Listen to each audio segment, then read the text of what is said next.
Violence leading in some cases, mostly amongst couples, to death seems to be on the increase in recent times. This negative trend no doubt negates the very basics upon which humanity is built.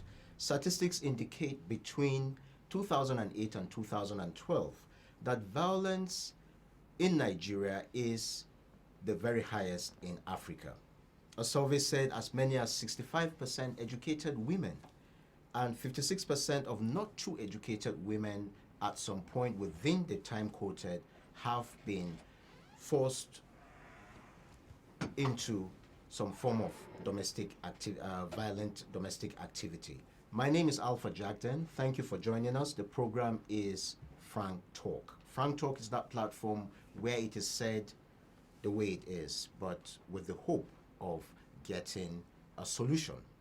No doubt domestic violence is a societal problem, and that is our focus this morning. With me in the studios to do justice to this topic is Miss Chioma Oduemelam. I hope I got that right. Yes, you did.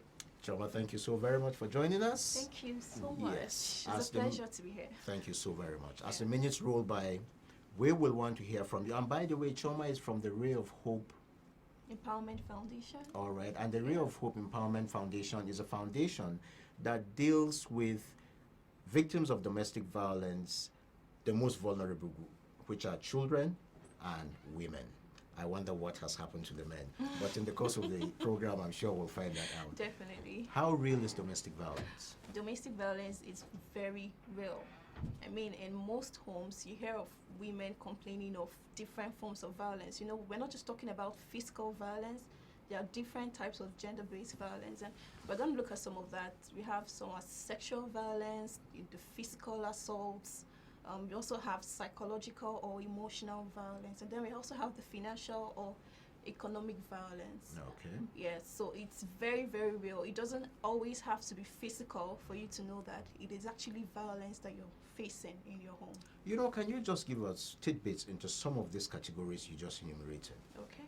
So first of all, gender-based violence is the intentional use of physical force or power against someone, to force someone to do what you want to do, or to just intimidate someone into feeling a particular kind of way, which often results in deprivation, mental issues, or let's say physical injury or harm.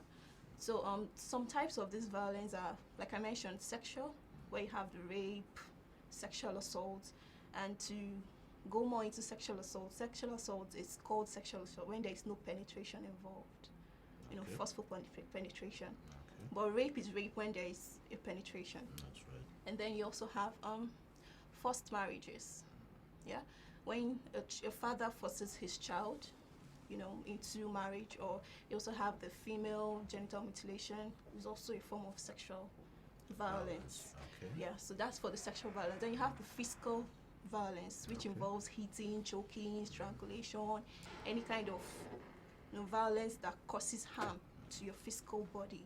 Then you have the psychological. Psychological involves emotional abuse.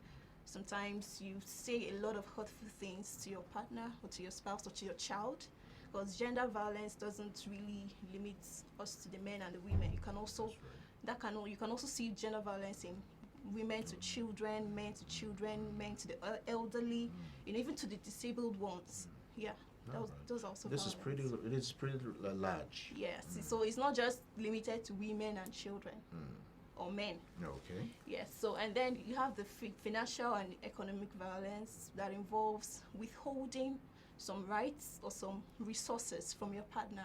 Say, for instance, I'm married and my wife needs some money, and because I'm angry with her or something, I then stop her from getting money, or I have a house help, and then I stop that house help from getting health care, medical, just economic violence is, withholding resources from the person you want to intimidate. Indeed, no doubt this thing is larger than even It's I had really thought. large. It's truly large. You deal with people that have been subjected to this at one point or the other.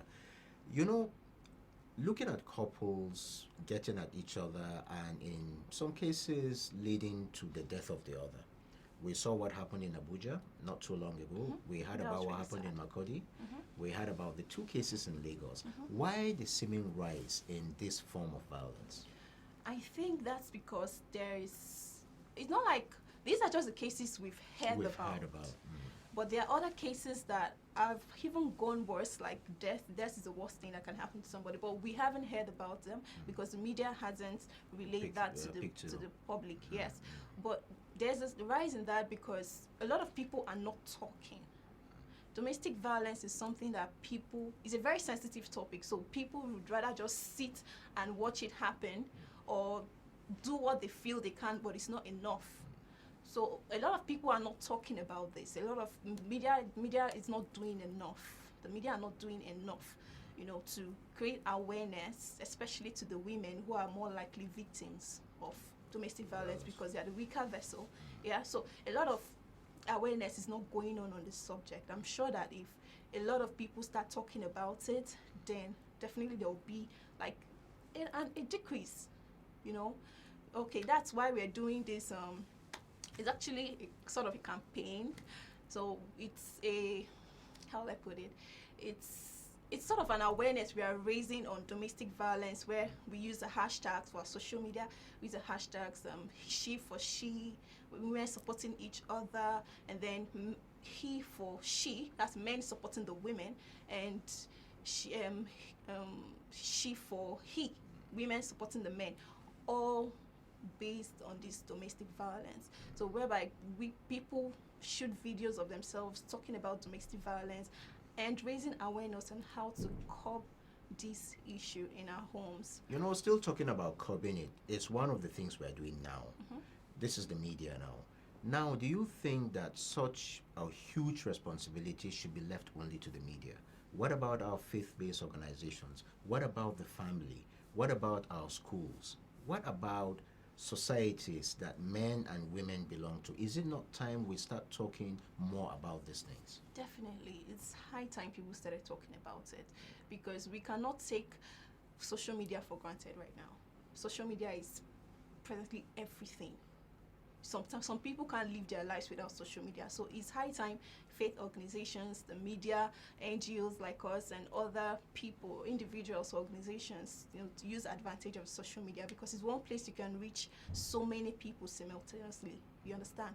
So it's high time people started talking about this, and organizations start creating awareness on encouraging the victims to speak out, and not just speaking out, exposing the abuser.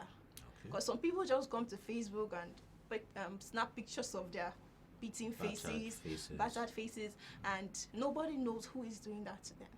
But if they are able to, expose the person, and the person faces some disciplinary committee or faces some sort of punishment, I'm sure that would go a long way to teach other abusers. To serve as a deterrent to other abusers or yes. even would-be abusers. Exactly. As we look at these things, talking about exposing the abuser and talking about the victim coming out, where can I, as a victim of abuse, get support? You can get support from different organizations like us, NGOs, who actually organize programs like this to help domestic violence victims. When you speak out to a friend can know a friend, that friend can know another friend who would hook you up or contact somebody on your behalf. And we don't have well-equipped health and social workers in Nigeria. Good. So I believe that the government should do something in that regards to begin to train health and social workers on this issue of gender-based violence. Clinical psychologists. Exactly. Yes, because a lot of victims don't know who to talk to. If they talk to their parents must have been, victims at some point. And moreover, it's this kind of thing. We are in an African society. It's something. Some women believe that for a man to love you, he has to correct you. And for him to correct you, he has to prove it with his manliness. You understand what I mean? Just like most times the women prove it with their mouthliness. Exactly. So they believe that a man would actually have to beat you up to correct you, which is completely wrong and is a twisted mental issue. That's so because of this history, a lot of we have to do a lot of sensitization. I understand. We have to do a lot of, you know, awareness creation on this issue. Talk to women, especially in the churches, because, you know, when it comes to women submit to your husbands in the Bible, we have to obey the Bible, but at the same time we have to be wise. That's So right. women submit to your husband doesn't mean that the man should take advantage of the submission and, you know, make the woman's life miserable. Even though some of these things are neither here nor there. You know, as we move on, you know, you deal with the vulnerable.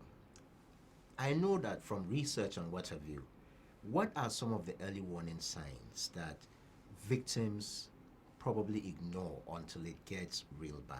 Because I know you deal with people quite often as regards to what we're talking about this morning. Yeah, like there was a case I saw and heard. The woman came in crying that she was in a relationship with this man for 3 years. Okay. She said this man, sometimes whenever they had an issue, he would smash things on the wall. He would, you know, hit his fist on the table. He always wanted something to smash. You understand? He always wanted to hit something, but because they were in a relationship, maybe he was pretending.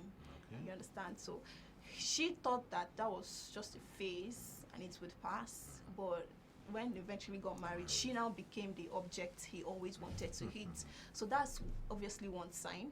And so another sign is the way they look at you. You know, if you're saying something and suddenly anger flashes in their eyes, you know, there's a way their body reacts.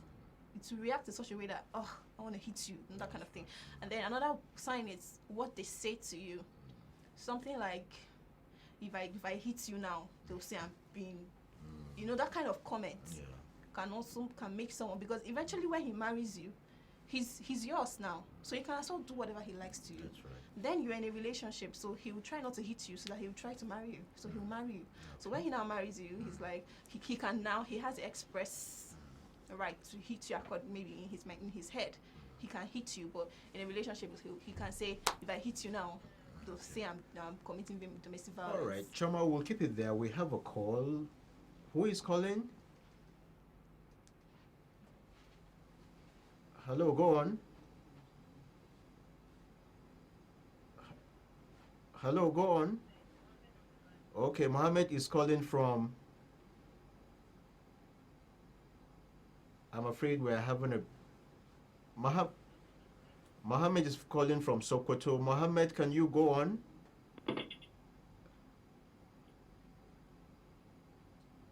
Well, I think we have a bit of a problem with connectivity. Okay, Mohammed, are you there? Hello, Mohammed. Mohammed, you need to turn down the volume of your TV set. All right, let's move on. You were talking about the need for people to start knowing what the early warning signs are, and Yeah. I agree with you 100%. I agree with you 100%.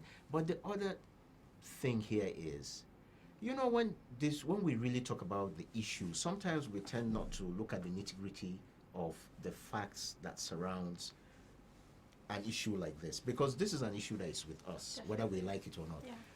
Are men also victims of abuse? Of course, men are victims of abuse as well, because when they marry sort of selfish women who just look only after, Their look own out for needs. themselves, just for their own interests. You understand? They don't put the man's interest or feelings in consideration when they are doing certain things. That's also a form of violence. A woman doesn't actually have to go all out to hit you or to beat you up or to call boys on you, but denying you sex, yeah, denying you certain Food. marital rights, food. I won't cook is- for you yes, because exactly. you didn't tell me where you went last night. Yes, it's also a form of violence. Whether you like it or not, it's a form of violence. Okay. Yeah, so a woman denying her husband his rights as her husband is also a form of violence. So men also go through gender-based violence as well. You know, coming back to the vulnerable group, I quite often get very worried about seeing children who see their parents abuse one and another. These kind of kids, when they come into your fold, what do you do towards seeing that psychologically you debrief them of what they may later repeat in life?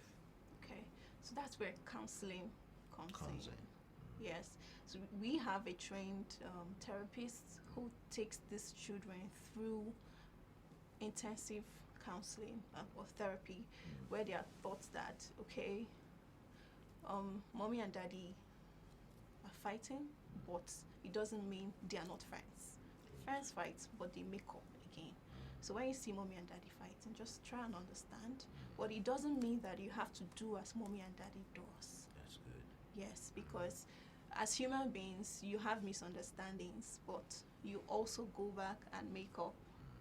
Yes, so that's how we have a less violent society. Society. Yeah. And talking about the women themselves, what kind of therapies normally avails them? Well, usually women hardly come out to talk, but when they do, we ensure that they know.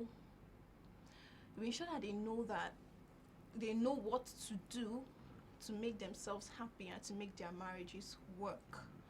Because we have a trained counselor who does that. Okay. Yes. So what needs to be done is when women come out to us, when women come to talk to us, we take them through classes, sort of. We call them classes that has stages where first of all they talk to us and tell us okay what their problem is, and then we prefer solutions to those problems. Yes. And they use that to work on their marriages as well.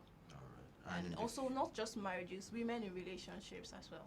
do we see men coming out to ask for counseling of any sort? Hardly. Well, why is that the case?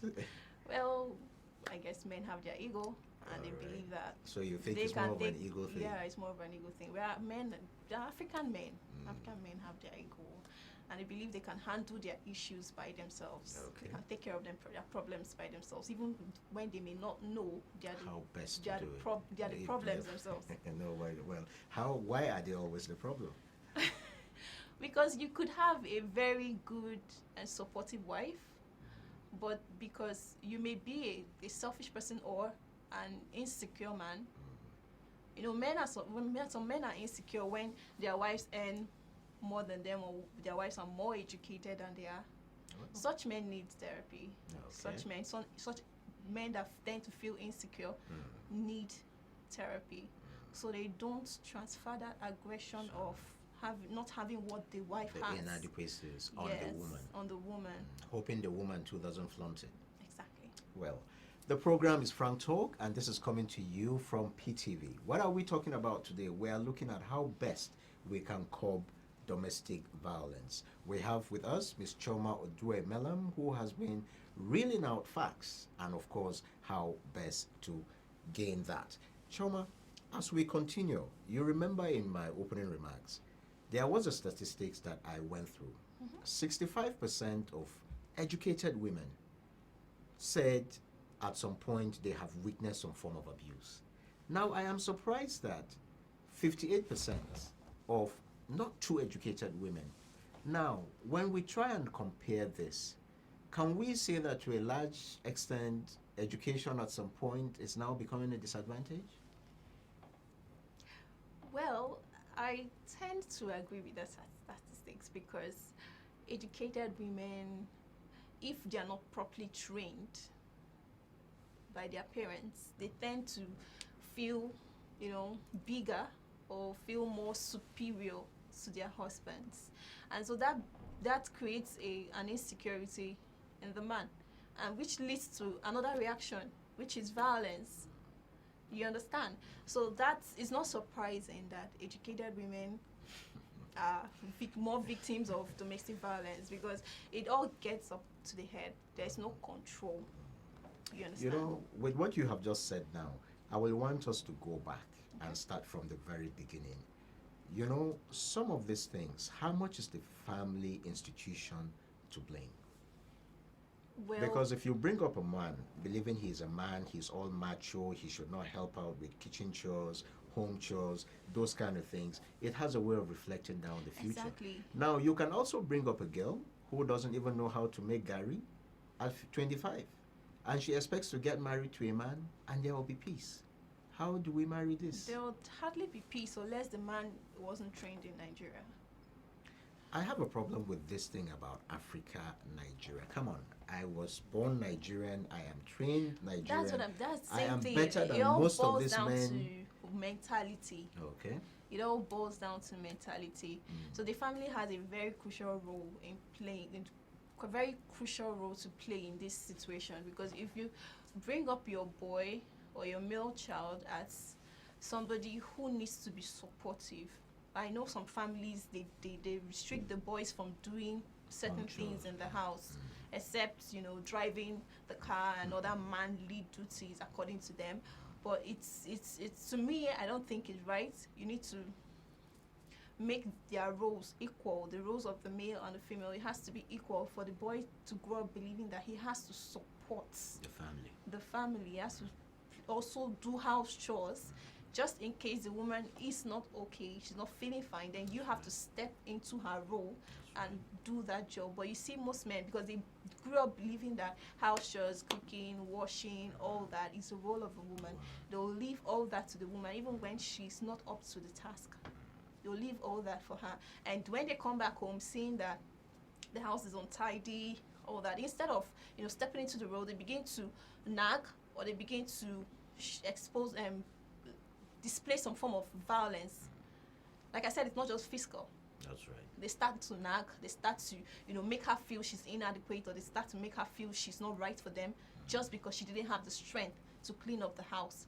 So you see, that's why I said the family has a very important, because the family is like the core of the society. The society starts from the family, and it ends with the family. And ends in the family before you go up to the peer group, to the community. You have stages from the family. You have the peer group. You have the community. Before you now get to society. So the family is the core, basic part of the society. So it should start from the family, and then the faith-based organizations have a crucial role to play, whether you're Islam or Christian.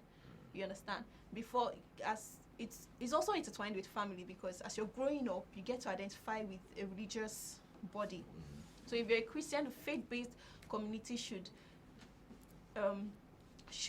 contribute Train up in the child. training the child. Because if you're not in the house, you're in the church. That's right. And the school as well. If you're not in the church, you're in the school.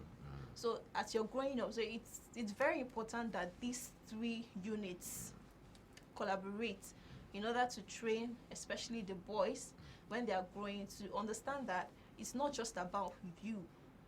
You don't make up a society. That's right. You need a woman. You are just part of the society. You're just part of the society. You also need a woman. So, and when you now use force, it's called violence, and it's not right. So you need to change your mentality and blend, know how you're going to support, know how you're going to be a partner.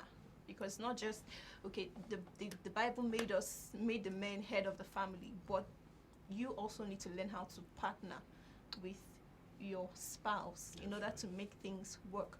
Because when you now use violence, it doesn't just affect the wife's psychological well-being. It also affects the kids. That's right. Because they grow up believing that this is the way of life, which is not. That's right. And it also affects the society, because the woman becomes very angry. That's right. Anywhere she goes, she's causing a menace. She's becoming a menace everywhere. You understand? Because from her home, she's not well. Everything is not fine.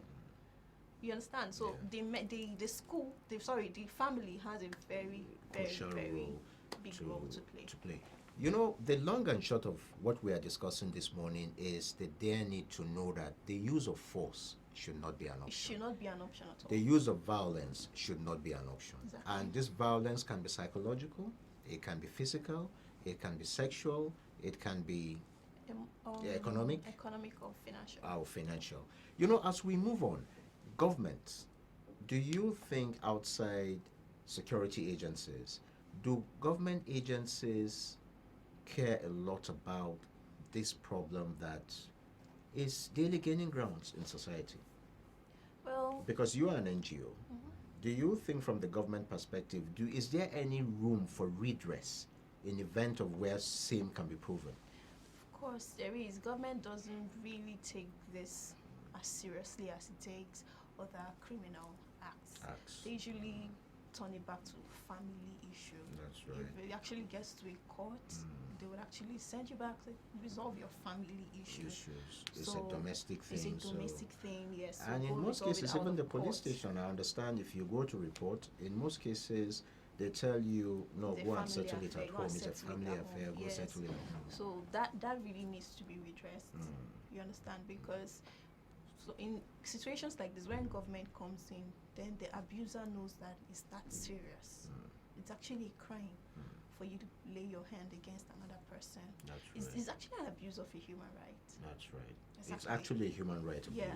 So the government really needs to take this into consideration, and even if it means for them to establish committees or agencies that can see to this, like training, like I said, health workers or social workers in this issue of gender-based violence.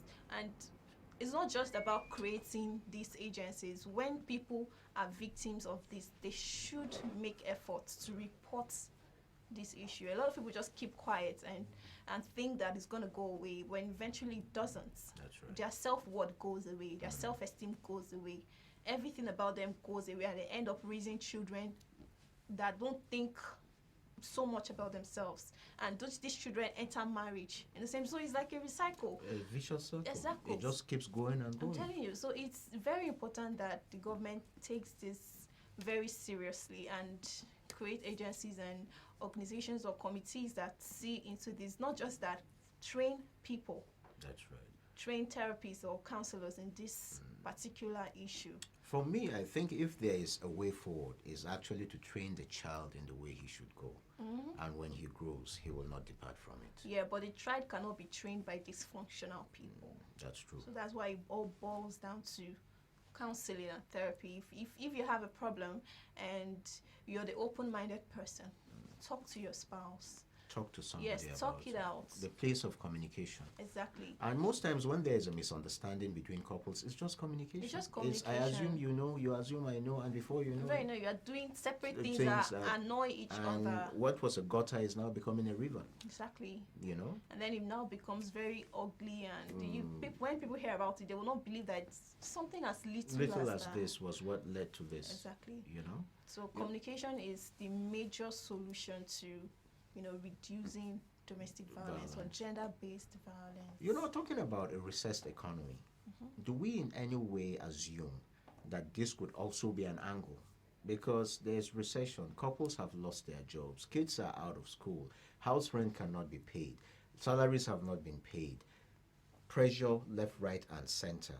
What is your word to couples undergoing this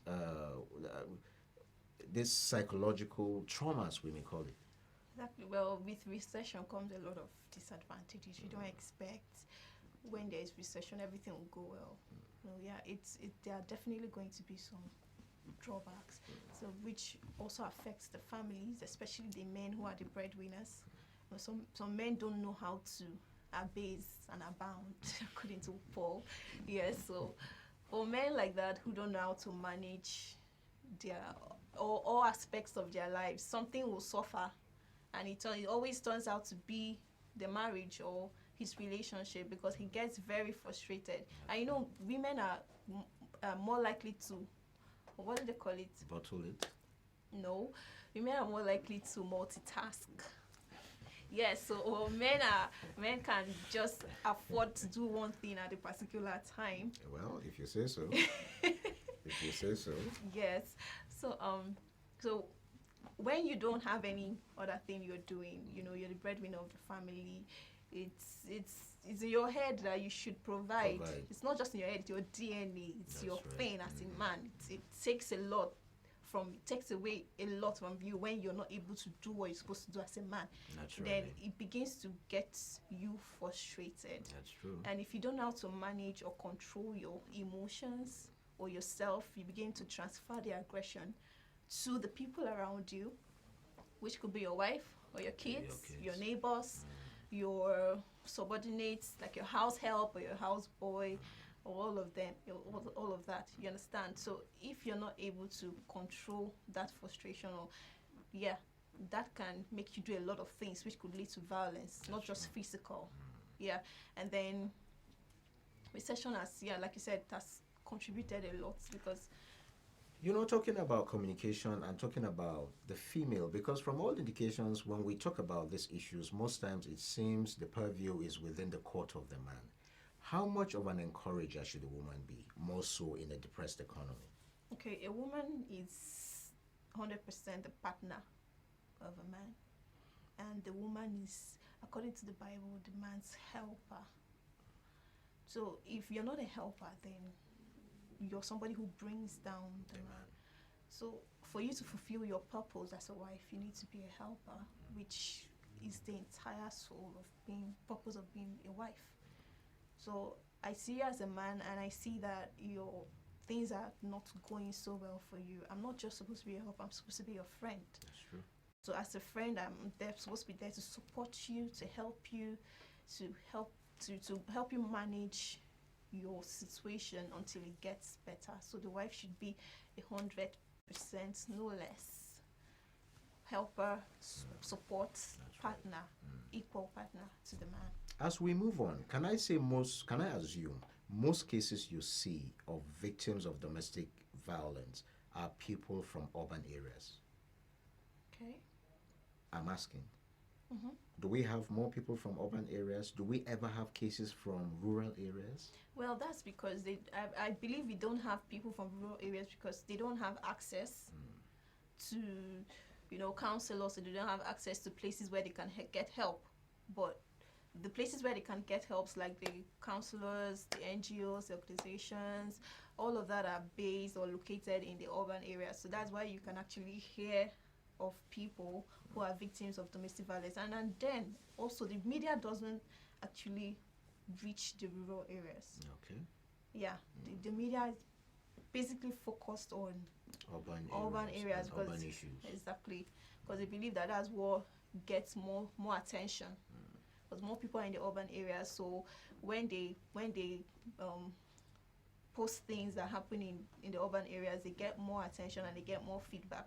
But those in the rural areas are being left out, and they have no idea what's going on. They have no idea that actually things are going on the other side of the world. That's right. So, but if the media are able to get to them, then we'll see that maybe, just maybe, it can even be more. Okay. But they are not speaking out because they have no access. Well, the program is Frank Talk. The lines are there for you to call in and contribute to the discussion of the day. We're actually looking at how best we can curb domestic violence. No doubt domestic violence seems to be on the increase. It could be because of recession, it could be for other reasons. Whatever your thoughts are, you're free to call. The line is open. Call us and contribute. We have been talking with Miss Choma Oduemela, and she's been doing a great job as far as espousing some of her experiences coming from her NGO background. Choma, as we move on, I will want to find out from you the totality of mankind. Do you think there is a gap between the way a boy is brought up and the way a girl is brought up? Do families really emphasize the need for both to know that, listen, someday you will also start your own family? Do we see that in the society we live in? Well, yes, in my own family, I was brought up that way. Okay. Yes, I was brought up thinking that I can also be somebody. I will be somebody. And my brothers, I have 3 of them, they are all still brought up that same way. That's right. They believing that they are people, that they are somebody, and no matter what, they shouldn't let anybody look down on them. That's right. And the same thing they are teaching us, the women, there are 3 of us as well. So yes, I can say that coming from the viewpoint of my own family. That's right. And I know some other friends like that who their parents also taught them that being a woman doesn't give you less privileges than a man. You should also be where you're supposed to be, not because you're a woman, but because you have the right and you are qualified to be there. That's right. Yes. So, yes, I think so. That is something that should be inculcated. Yes, it should be encouraged as well. Yes. You know, you earlier made mention of roles in families. I used to know someone who sometimes when I'm going to work in the morning, he worked, his wife didn't work. Okay. I see her washing his car. And I think that's very admirable. No. Why should your wife wash your car? Come on, I Well, don't think if so. the man, I believe that the woman should do that because it has been portrayed as a manly thing to do. Because there are a lot of bending and a lot of standing. It's a lot to wash a car. You don't just stand one place or just sit one place like you're cooking. But you know, I tend to It like takes a feel- lot of effort to wash a Yes. car. But I tend to feel that a woman shouldn't do that. You know, when I go to the mechanics and I see women coming, when I believe they are men should, because for me, there are some roles, whether we like it or not, that are manly and some roles that are But women. when the man is not there to do it, then the woman should step in But and when do it. if the man is there? If the man is there, then he should step up to his role. Mm-hmm. He should step up to do what he needs to do and not sit in the background and let his wife do what he needs to do. That's right. Unless he's indisposed, he's sick, he Sick. can't get up on his feet, then I would understand why the wife would want to do that for him. But if he's capable, he's strong, he's fine, then why shouldn't he do what he's supposed to do? That's right. Yes. So, but if the man is sick or something, then it's very admirable for the wife to, do step that. up and say, okay, let me wash your car for you, make you feel good and all of that. Yeah. The whole idea is that peace is what we all need. Mm-hmm. Now, as we move on, how can we make peace the center stage of our being? Be us couples, be us colleagues, be us road users, be us neighbors, be us, because we have a common humanity, which is the red blood that flows through us. Yeah. How can we make our society a peaceful one? Well, coming from the viewpoint of citizenship, as a citizen, you have to be a patriot. If you love your country, then you should be in your interest to make sure that the country is a peaceful one. So it starts with the person. It starts with you developing a love for your country. That's for this is coming from the viewpoint of the society. Then that's one way to ensure that you keep peace. Because when you love yourself, when you love yourself as you love your country, then you will ensure that everything is working according to how it's supposed to be. Then coming from the viewpoint of the family, or let me say marriage or relationship, you shouldn't be in a relationship with someone you don't love, because even the Bible says love is a foundation of everything, of all relationships. So if you're in a relationship with someone you don't love, you're in a relationship for the wrong reason. That's It means that you probably want to get something from that person, which is always the result of it. Yeah. So if you're in a relationship with someone you love, then you'll be able to tolerate the person, and it wouldn't lead to violence, because you love the person. You wouldn't want to hurt someone you love. Love covers a multitude of sins. Exactly. With love, you'll be able to tolerate all the person's inadequacies and faults. That's right. Yeah, that's coming from a viewpoint of the relationships. Then you know that gender-based violence is also children are also victims. So if you have a house help, it's all borders on love as well. That's right. See the person as your own sister, because you wouldn't want to hurt your sister. You wouldn't want to hurt yourself. So even that's why Jesus said, love your neighbor as yourself, because you don't want to hurt yourself. That's right. So if you love somebody else as yourself, you don't want to hurt the person. Even if you do unintentionally, Simply you say you're apologize, sorry. you communicate. You say, okay, I'm sorry, I did this, and it's not going to happen again. That's right. Yes. So that's it for that. And then coming from the viewpoint of children, like I said, you have to love the child. That's right. Even if the child is not your own. I mean, that's why we are all humans. Everybody needs help at some point. You need the help of this child in your house. That's right. And the child needs your help. Child That's needs right. your love. So it's your obligation as a human being to love that child as yours, in order for the child to even progress. Because a child who doesn't feel loved doesn't grow well. Not at all. He ends up hating others or building defense walls against hurt from other people. So you're actually building a foundation in that child's future life. And I also think, society needs to do more when it comes to bringing up children.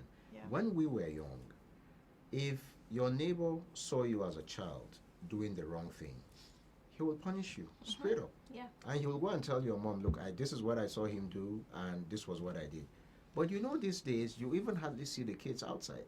One. And where you see same, if you talk, you're not sure of how the parents have now resorted to let me discipline my children my own way. Yeah. And I think we have lost it at some point. Yeah, we have actually. But that's not how it was in the past. I remember when I used to, when I was a child. I remember yes. my cousin, my neighbor would actually go report me to my parents or Good. something. But things have changed. Things have really changed. But it doesn't mean that when we see a misbehavior in the society, we don't do something about it. Either we go talk to that person, or we go talk to the person who is in charge of that person misbehaving. So things have changed. Doesn't mean that we have to let go of some basic values that used to help us under the guise of modernity, days. because that is Exactly. probably why we are seeing an upsurge in gender-based violence these days, Yeah. because society has somehow relegated that societal role back to the nuclear family, Yeah. which in most cases your nuclear family members cannot be everywhere with you. So yeah, but that's why a lot of communication needs to be done, a lot of sensitization. That's social media is very important because most families are on social media right now. Even when you're not on social media, your church is on social media, your school is on social media. Every school has a website. Yeah. So a lot of sensitization, a lot of awareness needs to be created on this. Why the families need to go back to their first love, which is training up the kids in the way they should go, and in making things right as well. Because if you see your neighbor's kid misbehaving, instead of going to caution that child, you just sit down and say, well, he's not my child. You understand? Which shouldn't be. That's It right. shouldn't be so. You should go caution that child. Or if the parent doesn't want you to talk to that child, you go talk to the parents. And at least you've done your bit. in a way that the parent will not misunderstand. That's Because right. there are sometimes you would want to do a good thing, but you mispresent it. It's not what was said, but it was how it was Yeah, said. That kind of thing. exactly. So you need to send your message in a way to be understood, Okay. and then results will actually follow after that. Well, Choma, we'll have to call it a day here. Okay. But before we do that, I must say a very big thank you. Do you have anything you want to say? Yes. Okay. I have something I want to say, especially to those still in relationships. Okay. If you see any of these signs, gender-based violence, somebody talking to you in a very disrespectful manner, That's right. or in a way that you cannot tolerate, if you try to talk it out with the person and still you haven't seen any change, it's not by force That's right. Quit. to be in a relationship, to get married. It's not by force. That's right. Yes, instead of being unhappy in a marriage, it's better you're happy single. That's true. Yeah, so if you see any of these signs, just if you try to communicate it doesn't work, just walk away. Okay, and then if you're married and you're facing any of these signs, I know society has said, okay, divorce is a bad thing, blah blah blah, but you should do everything you can. Speak out, talk to somebody, go to an NGO, go to an organization who receives victims of violence, and then talk to them to Get step counseling. into your shoes, or to talk to but to get help for your husband or for your wife or for the abuser. Okay. Yeah, do everything you can before finally signing a divorce statement or something. All right. Yes, just make sure that you do everything you can to make You've it done work. all you can, and then you Exactly. can stand. Then if it doesn't work, then knows that it's not in your hands anymore. That's right. It's in the hands of the person. However, you cannot rescue who doesn't want to be rescued. Not at all. That's Yes. a fact. Well, that has been Frank Talk for today. I hope everything we said made the much needed impact. No doubt I, sitting in the studio here, have learned so much, and I'm willing to share everything I've heard today with my friends. If you do same, we'll create a better society. Thank you so very much for watching. Ms. Choma, once more, Thank it's you. truly my honor having you here. Thank you. Thanks for spending time with us. Thank you. Let's do it same time tomorrow at 10 a.m. in the morning. I am Alpha Jack.